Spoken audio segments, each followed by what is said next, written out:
28 Days of Rehab today. Day 13, the power of forgiveness.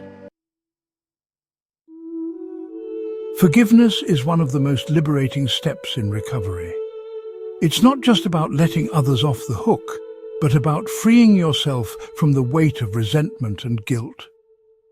Today, we'll explore the transformative power of forgiveness, how it impacts your recovery, and the steps you can take to forgive others and yourself. Forgiveness is central to healing, yet it's one of the hardest things to do. When we hold on to anger, resentment or guilt, it creates a heavy burden that prevents us from moving forward. Ephesians 4:32 reminds us, "Be kind and compassionate to one another, forgiving each other, just as in Christ God forgave you."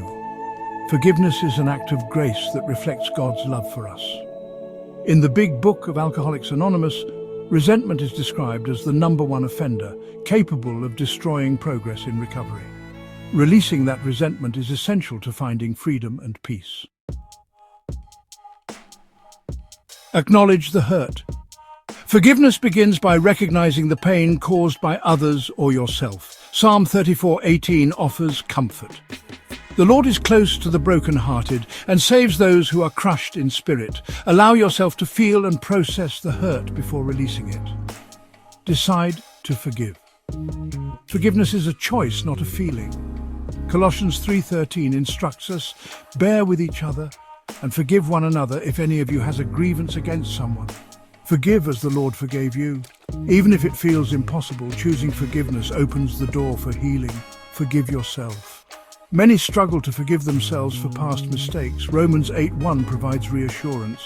There is now no condemnation for those who are in Christ Jesus. Accept God's grace and let go of self-condemnation. Seek reconciliation when appropriate. When possible, take steps to restore relationships. Matthew 5:23-24 emphasizes the importance of reconciliation.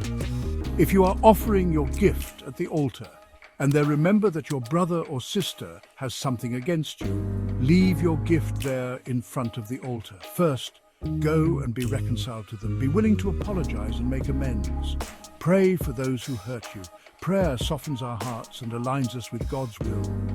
Matthew 5:44 encourages, "Love your enemies and pray for those who persecute you." Praying for someone who has hurt you is a powerful step toward forgiveness. Joseph's brothers betrayed him and sold him into slavery, yet he forgave them, saying, "You intended to harm me, but God intended it for good to accomplish what is now being done, the saving of many lives." Genesis 50:20. His forgiveness brought healing to his family. The prodigal son, the father's unconditional forgiveness of his wayward son, demonstrates God's grace. He said, "For this son of mine was dead and is alive again.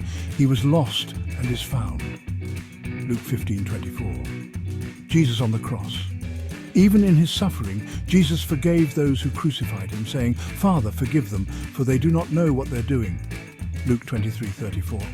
His example shows the depth of forgiveness we are called to extend. Forgiveness doesn't mean forgetting the pain or condoning wrong actions. It means releasing the burden of anger, resentment, or guilt and allowing God's peace to fill your heart. Take time today to reflect on who you need to forgive, including yourself.